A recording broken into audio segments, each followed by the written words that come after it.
Hello and welcome to State of the Economy. This is the 25th year of economic reforms, the big reforms that were ushered in 1991. Well, they had begun earlier, but 1991 had marked a big departure. So this is a good time to discuss the whole trajectory of economic reforms for the last 25 years and the political economy of reforms, how things have shaped, how things have changed a lot in many ways and have not changed in some ways, and how some of these debates have been happening over the last decade and more. The impact of reforms on the very poor, which are the sectors which have been helped by reforms, which are sectors which have not been helped by reforms so much. Agriculture, for instance, has been a bit of a disappointment. So, to discuss all that, we have with us former Finance Minister Mr. Yashwant Sinha. Who better than he, because he was the Finance Minister in 1990 under the Chandrasekhar government, which didn't last very long, but even at that time there was a basic framework of reforms which were ready, which eventually came in a much more fleshed out form in 1991. And he was the finance minister under the Vajpayee government in NDA, where some big decisions were taken, and some of those programs are continuing even today. For instance, the roads program during the Vajpayee government. So to discuss all that and to analyze how things have shaped, we have with us Mr. Yashwant Sinha. Welcome to our show. We had to get you because you are the institutional memory, you represent the institutional memory of the economic reforms. Whatever it is worth. Yeah. So history, people who don't learn from history are condemned to repeat it. So tell us, how do you, from the vantage point from today, you have the benefit of hindsight, and the political economy has progressed. India's GDP has gone up 5-6 times from the time that you were finance minister the first time, when GDP was less than $350 billion. Today it's $2 trillion. There have been gains, there have been disappointments, which you have expressed on many occasions in regard to redistribution of wealth. So how do you foresee, how do you sort of assess 25 years? Well, it's a mixed picture. There are a few facts which are quite clearly established, and nobody disputes them now. The first is that we started reforms in 1991 largely under compulsion. This came, China started its economic reforms, as you're aware, in 1978, and we had taken some tentative steps to reform the Indian economy before 91. But there was no concerted move, there was no big picture of reforms. That came only in 1991. And but it came under compulsion, as I said, because if we did not have the balance of payments crisis, then it's doubtful whether we would have embraced reforms even in 1991. We didn't have enough to even pay for about 6-7 weeks of imports? Yeah, we had for a month and a half, we were down to $1 billion. You know, those were very difficult days when I held the charge under Chandrasekhar's government. And then Manmohan Singh came and we moved along a predictable path. But if you look at the reform, history of reforms from 1991 to 2016, again, a few things are very clearly established. The first is that we move on reforms generally under compulsion. We did it in 1991 and we have done it later also under compulsion. Why do we move on reforms under compulsion? Why does this happen, sir? Yeah, for the simple reason that despite the fact that all governments after 1991 have promoted reforms, no government, however short the duration may have been, like Devegowda or Gujarat, nobody has reversed the reform process. Nobody has said that they were interested in reversing the reform process. The process of openness, India's Yes. globalization, Yeah, etc. yeah. But at the same time, there is no political consensus for reforms. Even today, trade unions are going on a strike, for instance, Yeah. national strike. There's So- no consensus on labor law amendments. There is no consensus on land on foreign direct legislations. investment, you know. So, no agreement on privatization, Yeah. no agreement on subsidies, On banking reforms. on banking reforms. So, we have a whole host now of areas where India must move with reforms. But unfortunately, the very strong wall of resistance of political dissent is holding us back. So, there has been no political consensus with regard to reforms, despite the fact that every government has done it, promoted it. The second is, Do you as feel I that reforms have always happened by stealth and not through open political debate? Is that also one of the reasons? well, it has, even if it's been open, it has met with resistance. So, you know, so reforms, most governments have taken recourse to reforms by stealth, and then there is it blows up when people get to know about it. But what I'm saying is that one, there is no political consensus. Two, we have therefore been compelled to move by fits and starts. That sometimes you will move that, you will see that reforms are taking place. Sometimes there is a long period of no reform, you know. And the governments of whichever government has been in power have necessarily to be extremely cautious about moving on reforms. So these are features which have marked the reform movement. The other point which I'd like to make, which you have already pointed out, is that the fruits of higher growth, and before I come to that, I like to say that statistics are very clear that the post-reform period has been good from the growth point of view. You know, my own analysis will show that out of 18 or 19 years of over 7% growth that the Indian economy has recorded since 51, 52, some 9 years were before the reform years, and the rest is all during the reform years. So percentage wise, high growth has taken place, whether you take one individual year, 2 individual years, or you take the average.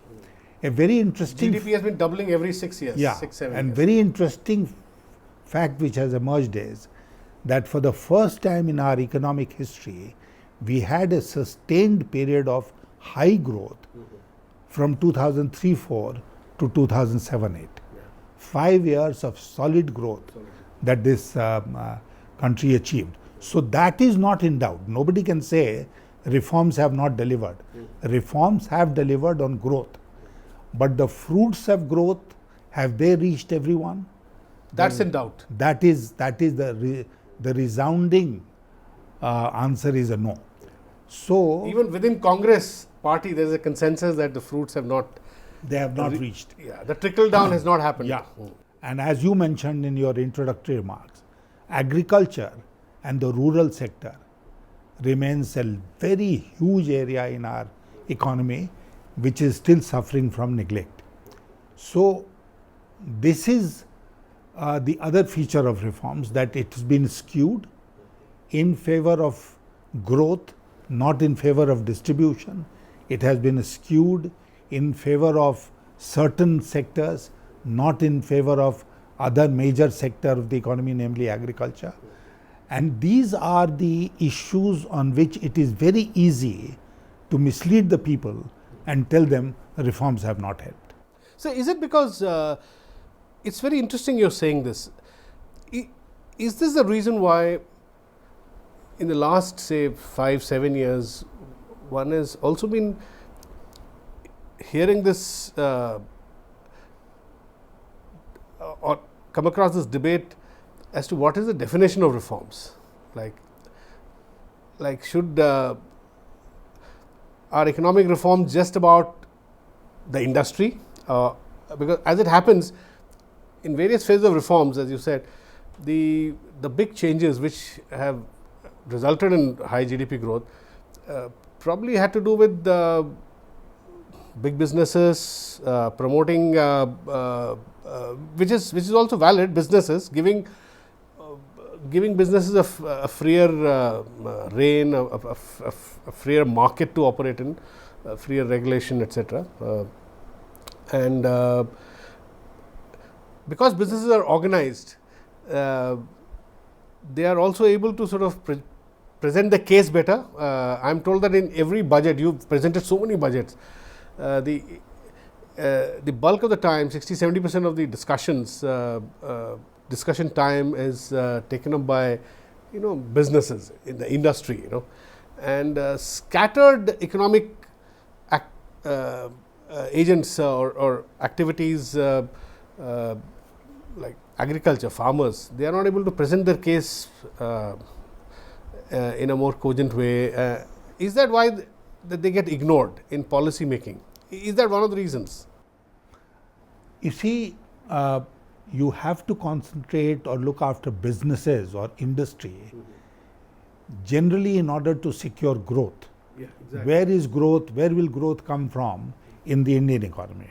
With agriculture less than 15% of GDP. Sure, that's another reason yeah, why. I mean, where is growth going to come from? The growth will come from services and from industry. Yeah.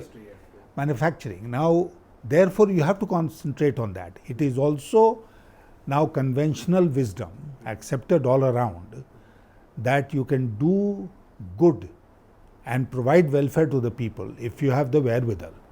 And where will the government get the wherewithal? Resources. They will get it if the economy is growing. So the economy has to grow. That is a sine qua non. In a way, that's happened also. Tax revenues have increased so much that you are able to spend on welfare schemes also. Yeah. So that is, I don't think that should be disputed. What should be disputed, what should be our concern therefore, is that we must be able to take the reforms now to these sectors. Now, SMEs, agriculture is one, SMEs, construction sector. These are huge employers. I mean, you talked about the organized industry and the organized labor in organized industry. 7% of the total labor force, employed labor force in this country. 93% is unorganized sector. Now, how can you ignore the unorganized sector?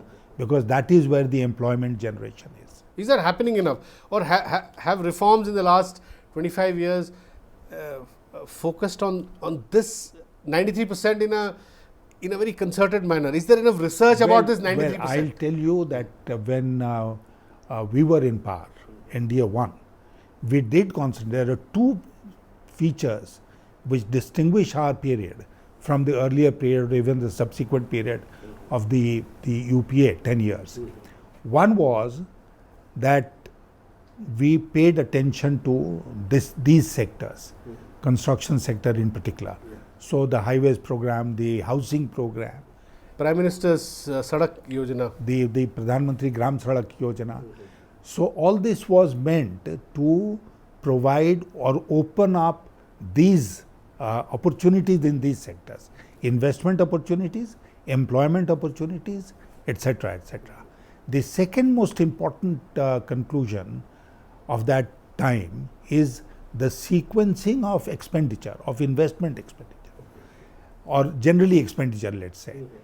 I am convinced that, and it's proved by facts in our own recent history, that if you concentrate on providing consumption expenditure to the people, then consumption will grow, but it will not create demand for investment goods.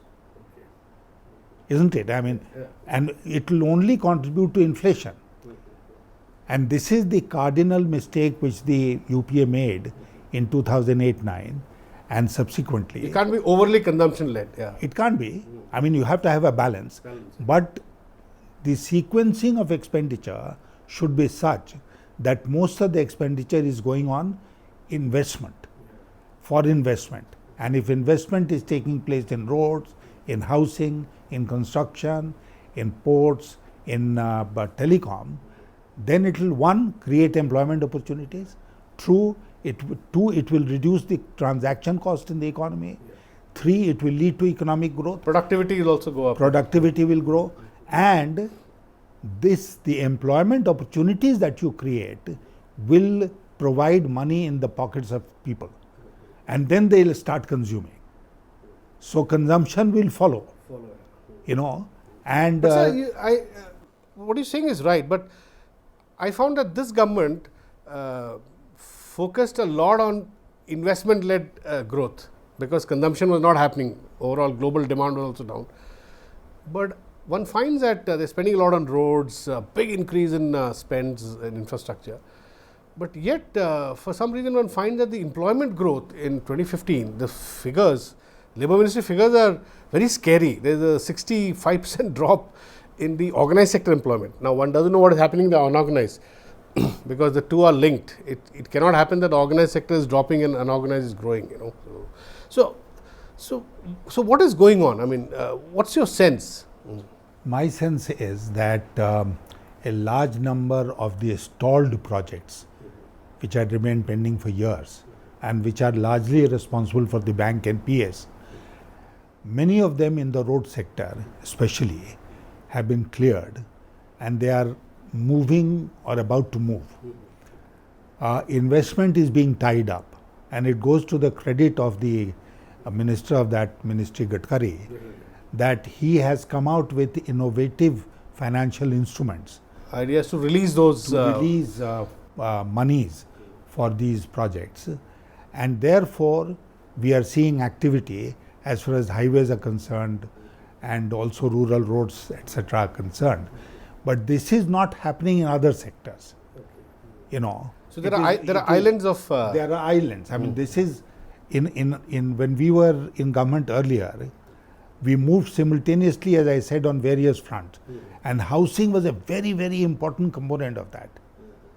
And housing has a tremendous multiplier effect on the economy, as you're aware. Sure. So we moved on highways, we moved on rural roads, we moved on telecom, we moved on ports and airports. In fact, the big infrastructure push came during Vajpayee regime, during your time. And we moved, we spent a lot of money on this, got the private sector to come in, etc., etc. Foreign funds came in. So these sectors got moving, and this is something which must happen. And it is started in some sectors, but it is not across the board. So the challenge before the present government, still today, to my mind, is number one, to clear all the pending projects, tie up their financing in whichever way we can, and get some new big projects, started. It's very important, because the past is not going to take care of the future. Past alone is not going to take care. So we must think of what we are going to do in terms of new projects, So one thing, you mentioned something interesting, that right through the 90s and 2000s, there has been resistance to reforms at every stage. And reforms have happened in fits and starts. This is a reality.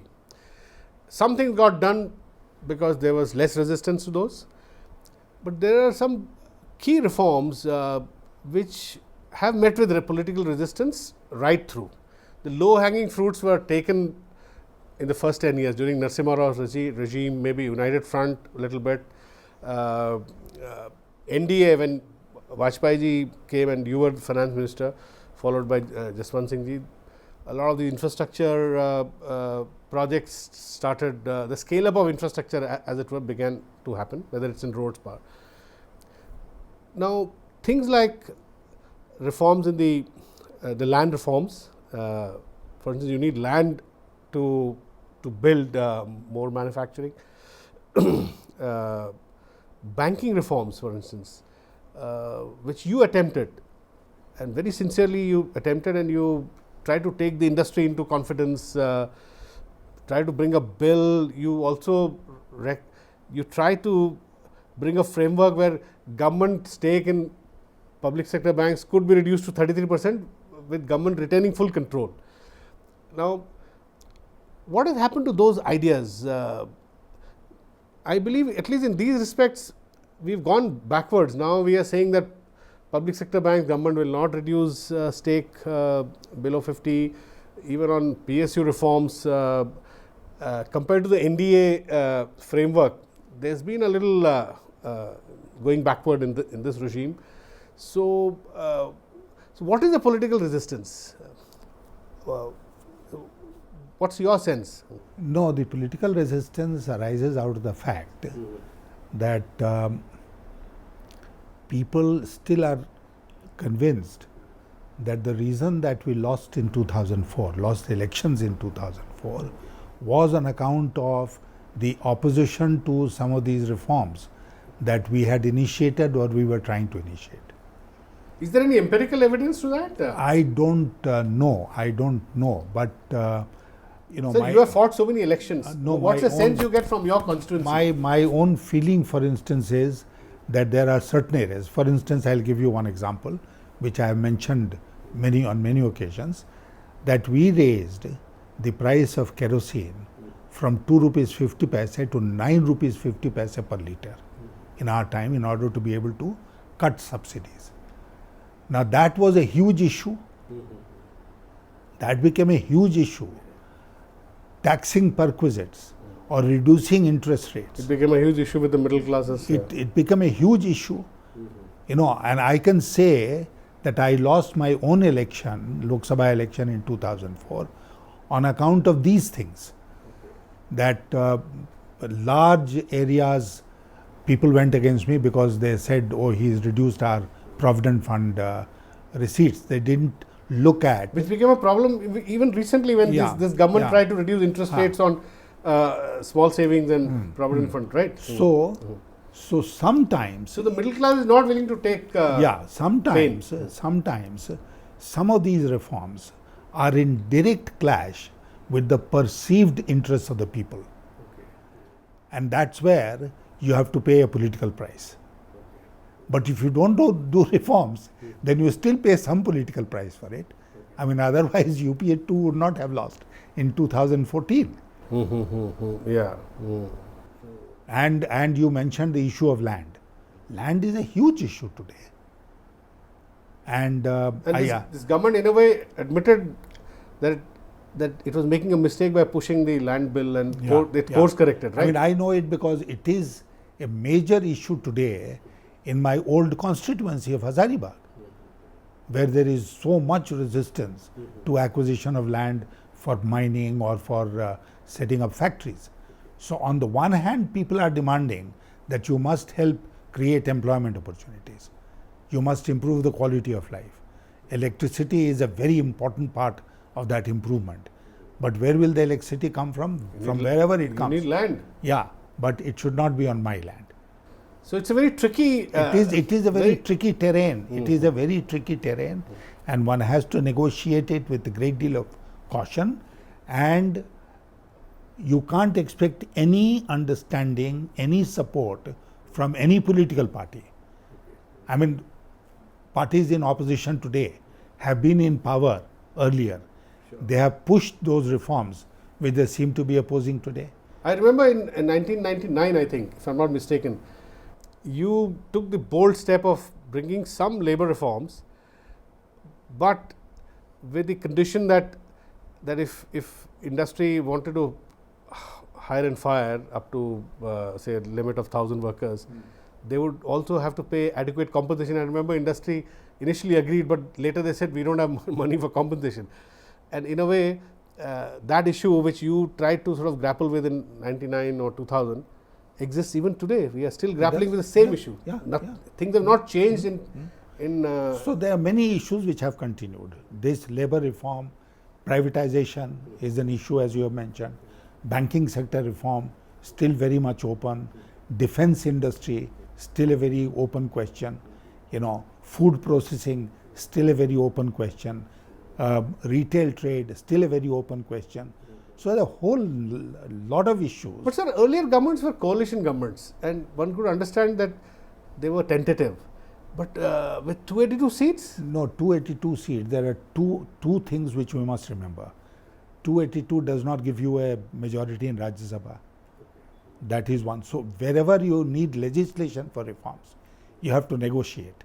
The second is the wider constituency out there in the country, which you cannot rough ride. I mean, ride roughshod. Over here. Yeah. It has to be taken into confidence. And the great thing about the regime of Mr. Vajpayee was that he, in his own inimitable style, would be able to create consensus. Or, withdraw. If there is no consensus, so you talked about labor reforms, there was no consensus, we couldn't do anything. Banking, there was no consensus, we couldn't do anything. So, but what we have to ensure in future is that we must not withdraw. Take a step forward, stay there firmly, then take the next step. It can't be one step forward, two steps backwards. Thank you very much, Mr. Yashwant Sinha, for that reality check that you've given, flowing from your experience. It was very useful to have you. Thank you. That's all we have in this edition of State of the Economy. We'll be back with you next week. Thanks for watching.